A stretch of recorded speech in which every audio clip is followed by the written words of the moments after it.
Sir, ഈ LAR 2013 വന്നപ്പോഴുള്ള ഒരു പ്രശ്നം, നെഗോഷ്യബിൾ പർച്ചേസ് പല വിധത്തിലുള്ള കാരണങ്ങളാൽ തടയപ്പെട്ടിരിക്കുകയാണ്. സാർ, ഒരു വകുപ്പുണ്ട് 108. ആ വകുപ്പ് പൂർണ്ണമായും വില നിശ്ചയിച്ചതിന് ശേഷം അതിനേക്കാൾ കൂടുതൽ വില കൊടുക്കാൻ കഴിയുന്ന കേസുകളിൽ മാത്രമേ നെഗോഷ്യബിൾ പർച്ചേസ് പറ്റൂ. സാർ, ഇപ്പോൾ ഗവൺമെൻറ് പൊതു ആവശ്യങ്ങൾക്ക് വേണ്ടി 31/12/2024 ഒരു സർക്കുലർ പുറപ്പെടുവിച്ചിട്ടുണ്ട്.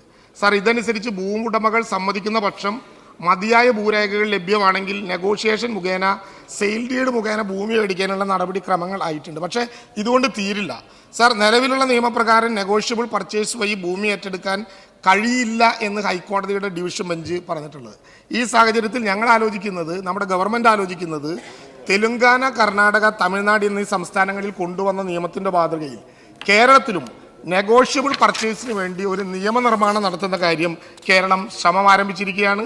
സാർ, ഭൂമി ഏറ്റെടുക്കൽ നടപടി യൂണിയൻ ലിസ്റ്റിൽ പെട്ടതാണെങ്കിലും കേന്ദ്ര നിയമത്തിന് വിരുദ്ധമല്ലാത്ത വ്യവസ്ഥകൾ ഉൾപ്പെടുത്തി പ്രസിഡന്റിൻ്റെ അംഗീകാരത്തോടെ ഇത്തരത്തിലൊരു നിയമനിർമ്മാണം നടത്താൻ കഴിയും എന്നാണ് ഞങ്ങൾ ആലോചിക്കുന്നത്. ഇക്കാര്യത്തിൽ സർക്കാർ ഒരു നിയമ നിർമ്മാണം പരിഗണനയിലാണ്.